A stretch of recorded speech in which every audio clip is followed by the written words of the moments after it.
Bonjour, c'est un moment important ce matin, c'est la sortie d'un livre que je viens d'écrire, que j'ai commencé en 2007 exactement, avril 2007. Et en fait, l'idée était simple, c'était un moment où, comme d'habitude, on a un certain nombre de questions et donc je ne fais pas exception à la règle. Donc 12 ans de Maroc, rester, partir, qu'est-ce que j'ai fait, qu'est-ce que j'ai pas fait, quel sens à donner à sa propre vie. Et en fait, la meilleure façon de répondre à cette question, c'est de se poser justement de qu'est-ce qu'on a fait durant sa vie. Alors ça peut paraître prétentieux de vouloir écrire sur soi, mais en fait c'est plutôt une forme de thérapie qu'autre chose. Et il s'avère que lorsqu'on écrit un livre comme celui-ci, une autobiographie de l'âge de 8 ans, mon arrivée en France jusqu'à mon arrivée au Maroc et depuis mon arrivée au Maroc, ben on s'aperçoit qu'on n'est pas tout seul et qu'il est clair qu'on a partagé quelque chose avec beaucoup de gens.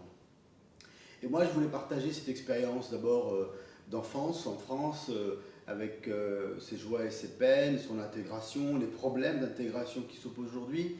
Et je suis convaincu que 50% du livre d'ailleurs parle de cette affaire-là. Beaucoup de gens vont se sentir concernés sur cette histoire.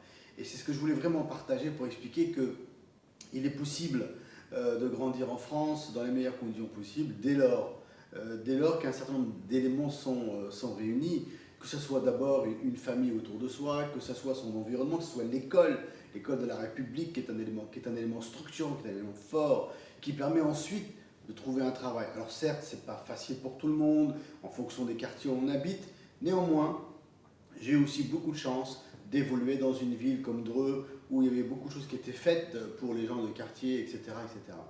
Et en tout cas, j'espère que les gens qui vont lire ce livre, puisqu'une édition est prévue à terme en France également, vont se reconnaître, ils vont se redonner une nouvelle envie de faire des choses. En même temps, le message est aussi aux politiques pour dire qu'il y a quand même encore à faire en matière d'intégration et pour aider les jeunes en particulier à s'intégrer dans le paysage socio-économique français. Ensuite, bien sûr, arrive un moment dans sa vie où on se dit tiens, ah, il y a des opportunités. Et moi, la mienne, c'était en mai 96. Sa Majesté Hassan II était venu en France. J'avais été invité parmi les gens lambda qui étaient là. Et il a tenu un discours qui m'a séduit. Mais j'avoue que c'était pas oui, je vais rentrer, c'était ah, tiens, c'est intéressant. Et puis, le fait du hasard a fait qu'un an après, j'ai été approché par un cabinet qui a dit tiens, voilà, il y a le groupe Manpower qui ouvre une filiale au Maroc, et est-ce que ça vous intéresse? Et de fil en aiguille, l'affaire, le deal s'est fait, et me voilà au Maroc, dans un pays que je n'ai pas vraiment connu puisque je l'ai quitté à l'âge de 8 ans, et l'aventure Manpower a commencé avec ses difficultés, mais en même temps avec aussi un ensemble de joie et surtout de passion et de nouveaux combats à mener.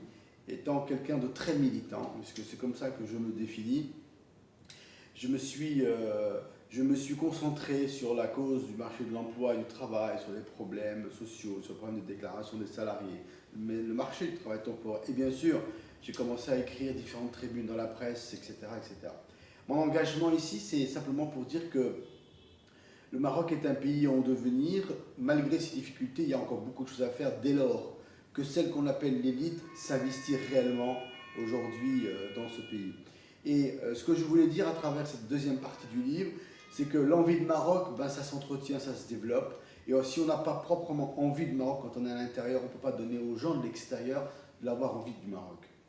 Ça ne veut pas dire que je suis ancré ici pour 100 ans. Il se peut que peut-être demain, une opportunité professionnelle au groupe me ramène à Paris ou pas, je n'en sais rien.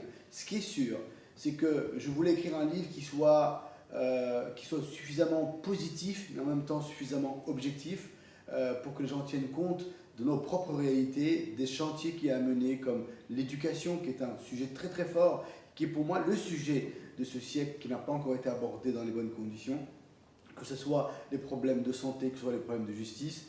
Nous avons beaucoup de choses à faire pour que ce pays devienne véritablement plus juste et plus équitable.